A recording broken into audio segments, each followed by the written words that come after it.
For the first time in several decades, inflation has become a major issue in the global economy, Dr. Lowe said. It's entirely possible that countries with higher inflation rates will need a bigger adjustment in interest rates than currently anticipated. And if so, this could result in an abrupt change in financial conditions around the world, including here in Australia. Wall Street economists expect the Fed to raise rates by as much as 1.75% this year, starting with a supersized 0.5 of a percentage point tightening in March. Wage growth. Dr. Lowe gave the RBA extra wriggle room to plausibly increase interest rates this year. He said the broader measures of wages growth were now expected to pick up quite a bit faster than the wage price index, which measures only base pay. Advertisement. Dr. Lowe said the RBA would factor in the rise in compulsory superannuation contributions, bonuses, promotions and job switching to measure the rise in the cost of labor, which influenced inflation. Right now there is much more job hopping going on in a tight labor market, he said. Dr. Lowe said he hoped the RBA cash rate would eventually rise over the coming years to at least 2.5%, and probably higher if productivity growth and real wages rose healthily. The RBA is grappling with how high the so-called neutral cash rate is, with implications for both borrowers and savers.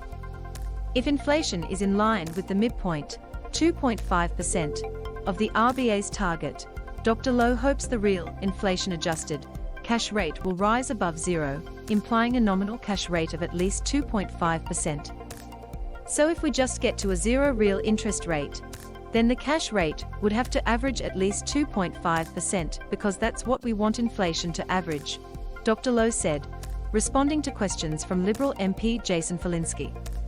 Advertisement. Let's hope productivity growth will be stronger and the return to savers will be positive in real terms. Rate expectations.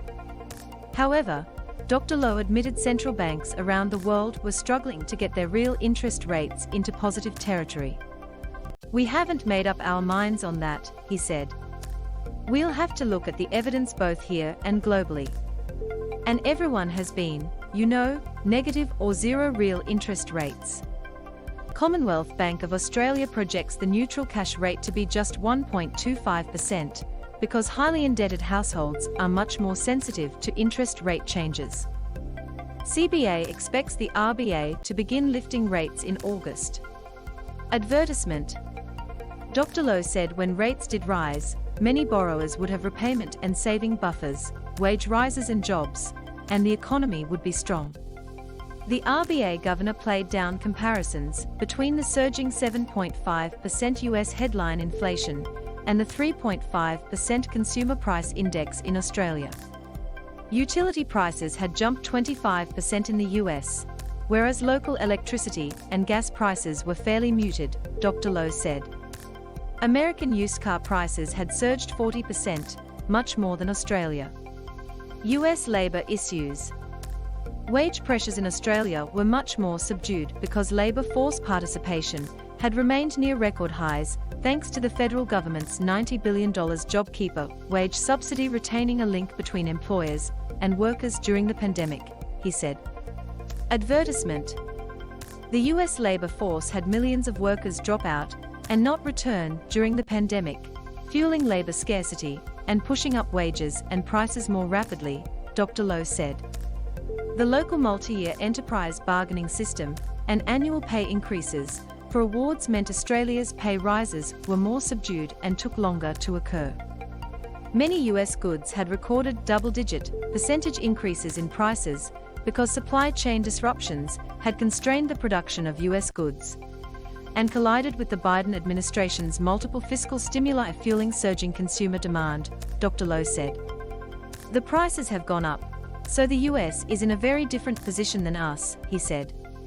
Dr. Lowe said the moderate inflation conditions in Australia were different to the US and Europe, and more in line with other Asian economies such as China and Japan.